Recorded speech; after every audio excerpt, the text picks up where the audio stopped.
Պարոն Բաքոյան, իրար հաջորդելով հարցազրույցներ են տվել Ռոբերտ Քոչարյանը եւ Սերժ Սարգսյանը, նախ ձեր դիտարկումները։ Գիտեք, ես ցավում եմ, որ Հայաստանի բարձրագույն պաշտոններ զբաղեցրած երկու անձինք նման հայտարարություններով են հանդես գալիս։ Դա ըստ էության մի բանի մասին է խոսում, որ այս գործիչները իրենց պաշտոնավարման տարիներին անկախ չեն եղել եւ կախված են եղել որևէ այլ կենտրոնից եւ հենց այդ կենտրոնից նաեւ ուղղորդվող թեզերով հիմա առաջնորդվում են եւ Հայաստանին մեղադրում Լեռնային Ղարաբաղի 2020 թվականի 44-օրյա պատերազմի հրահրելու մեջ եւ այս թեզը, եթե դուք հիշում եք, 2020 թվականի հոկտեմբերի 15-ին Ադրբեջանի նախագահը ռուսական ՌԻԱ Նովոստի լրատվականով նույն այն թեզն էր շրջանառության մեջ դնում, ինչ Ռոբերտ Քոչարյանը հայտարարելով, որ 30 տարվա բանակցությունները դրանք պարզապես աղբամանը նետվեցին եւ Հայաստանի գործող իշխանությունները վարչապետը նոր մեկնարկային կետից սկսեց եւ այս թեզը 5 տարի անց Ադրբեջանի նախագահի հայտարարությունից 5 տարի անց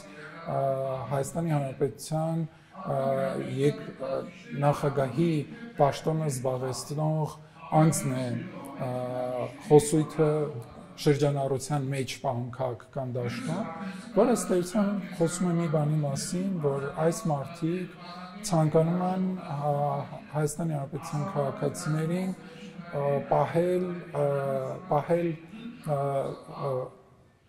պահել մի մթնոլորտում,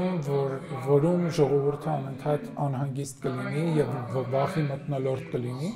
եւ սրանով կարողանալ նաեւ որպես գործիք օգտագործելով վերադառնալ իշխանության։ Սերժ Սարգսյանը նաեւ ասել էր, որ եթե ինքը այդ ժամանակ լիներ իշխանության, այս ելքով չէր լինելու։ 7 ժամյա մենախոսությունը ըստ էության ոչ մի բանի մասին է եւ հենց այդ մենախոսությունը անել նոյեմբերի 7-ին կարծում եմ էլի ուղիղ կապ ունի եւ եթե իշխանության էին, ապա 10 տարի առնվազն Հայաստանի երրորդ նախագահի պաշտոնն է զբաղեցրել։ Դրանից առաջ պաշտպանության նախարար եւ մի շարք այլ կարևոր պաշտոններ է զբաղեցրել ուժային կառույցներում եւ արդյոք այդ հնարավորությունը չի ունեցել։ Ես վստահ եմ, որ այդ հնարավորությունը նրանք ունեցել են, եթե կախված չլինեին որևէ այլ ուժից եւ սեփական նախաձեռնությամբ իշա Հայաստանի Հանրապետության գործը, ի նպաստ մեր երկրի գործին։ Իսկ Ռոբերտ Քոչարյանը ասել էր, որ Հայաստանի իշխանությունները այնպես արեցին, որ ռուսները դուրս գան Լեռնային Ղարաբաղից։ Իսկ եթե մնային, ինչ է փոխվել։ Եթե դուք նկատել եք, Ռոբերտ Քոչարյանը, ով Հայաստանի Հանրապետության երկրորդ նախագահի պաշտոնն է զբաղեցրել, ըստ էության Ռուսաստանի խոսնակի դերն է կատարում Հայաստանի Հանրապետության քաղաքական դաշտում։ Շատ ուղիղ, որևէ այլ բան այստեղ ասել պարզապես իմաստ չեմ տեսնում։ Քոչարյանը նաև համեմատել է նոյեմբերի 9-ի պայմանագիրը, 9-րդ կետից է խոսել եւ նաև խոսել է օգոստոսի 8-ի պայմանագրից, դրանք համեմատել է իրար հետ, նշել է, որ դրանք նույն բանն են, միայն թե այս պայմանագրով այլևս Ղարաբաղը չկա։ Գիտեք, քաղաքական մտքի տկարության մասին է խոսքը նորից, որովհետեւ մի ժամանակ, այսինքն իշխանություն ձեռք բերելու համար նոյեմբերի 9-ից հետո պետական շենքեր գրավելու նրանց բուռն հակումները եւ դրանից հետո Հայաստանի ներքաղաքական դաշտում ցնցումներ իրականացնելը հեղաշրջման նպատակով խոսում է այն մասին, որ Ռոբերտ Քոչարյանը ըստ էության մի նպատակ է հետապնդում, այն է ցանկացած ճանապարհով ձեռք բերել իշխանություն եւ դա կլինի Հայաստանի Հանրապետության անկախության կորստով, ինքնիշխանության կորստով, տարածքների կորստով, դա կարևոր չի։ Կարևորը, որ խոսնակի դերը կատարում է, գա մի անձ, ով կկատարի իրենց պահանջները եւ այս դեպքում Ռոբերտ Քոչարյանը իդեալական տեխնացի է։ Նայեք, եւ իրենք եւ իրենց շրջանակները պնդում են, որ հիմա լավ էր վատ էր, օրինակ այդ երկուսի իշխանության տարիներին գոնե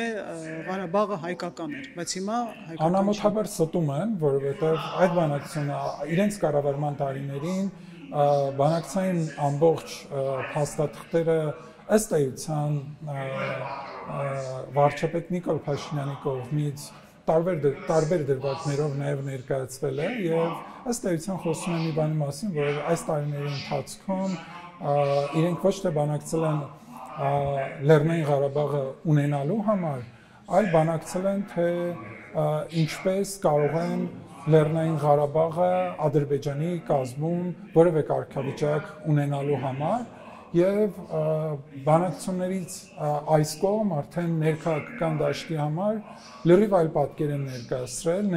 իրենց ներկայացնելով ուժեղ քաղաքական գործիչներ, ուժեղ ղեկավարներ եւ որ իրենք որևէ կերպ, որևէ թիզ հող չեն զիջելու եւ մեր հասցեն Հայաստանի Հանրապետության վարչապետի հասցեին հող հանձնողի դավաճանության պիտակավորումներ են փորձել են առնվազն պատերազմից հետո տալ, բայց ակնհայտ է, որ այս դավաճանությունը իրենց կողմից է եղել, ժողովրդին խաբել, բանակցությունները այլ ուղղությունով տանել եւ արդյունքում բանակցությունները ձգել այնքան, որ արդյունքում ստացվի քառօրյա պատերազմ, ստացվի 44-օրյա պատերազմ եւ դրա մասին Հայաստանի Հանրապետության երրորդ նախագահի պաշտոնը զբաղեցրած անձը, ով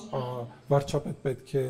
ընտրվեր 2018 թվականի ապրիլի 17-ին, հենց սրա մասին է խոսում, որ այլևս 30 տարվա իրենց բանակցությունները մտել են փակուղի եւ այլևս Ադրբեջանից երկար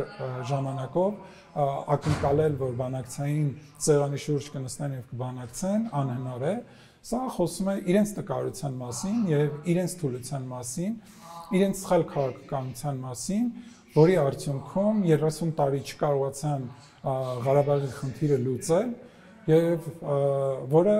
հանգեցրեց 44-օրյա պատերազմի։ Սերժ Սարգսյանի հարցազրույցից հետո վարչապետ Նիկոլ Փաշինյանը անդրադարձավ նախ այդ հարցազրույցին եւ ոչ միայն նրան, նաեւ Ռոբերտ Քոչարյանը եւ ասաց, որ մինչեւ տարեվերջ կհրապարակվի բանակցային փաստաթղթերը, նաեւ ասաց, որ խոստանում է հրապարակել Սերժ Սարգսյանի մի նամակ։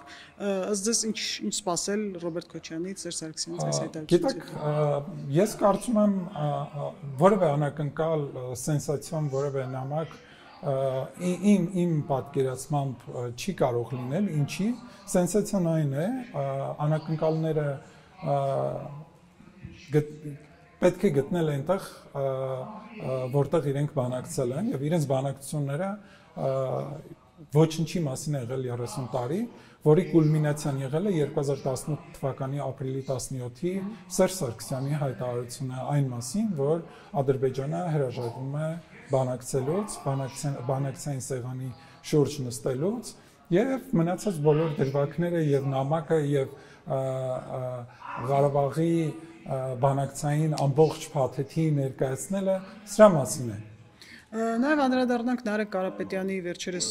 խոսենք նաև մեկ այլ հարցազրույցի մասին, Սամվել Կարապետյանի եղբոր որդու Նարեկ Կարապետյանի դրսի մեկ լրագրողի հետ զրույցի մասին, որտեղ նա Հայաստանի Հանրապետության իշխանություններին մեղադրում է եկեղեցու դեմ արշավ սկսելու համար։ Ինչ կասեք այս մասին։ Ես ցավում եմ, որ մեր ընդդիմությունը նոր ձևավորվող ընդդիմությունը, գործող ընդդիմությունը, առնվազն ձեր նշածի համատեքստում կամ շրջանակների համատեքստում չեն պատկերացնում Հայաստանի քաղաքական վիճակը եւ չեն կարողանում ճիշտ դիրքավորվել։ Սա մի բանի մասին է խոսում, որ այս շրջանակները ըստ էության ուղղորդված են որևէ կենտրոնի կողմից եւ այն թեզերը, որոնք տրված են իրենց, այս թեզերով առաջնորդվելը դրանք որևէ տեղ տանող չէ եւ այս թեզի շրջանակներում է, որ ընդդիմության այս շրջանակը գործում է եւ խոսել որևէ բանի մասին, կարծում եմ վարչապետը շատ հստակ ասել է տարբեր տարիներին Խորհրդային Միության ժամանակներից սկսած տարբեր թեզեր են շրջանառության մեջ դրվել ՊԱԿ-ի կողմից եւ այս թեզերը հենց դրա շրջանակներում են դրա իրավահաջորդի կողմից։ Շնորհակալություն։ Ձեզ եմ շնորհակալ։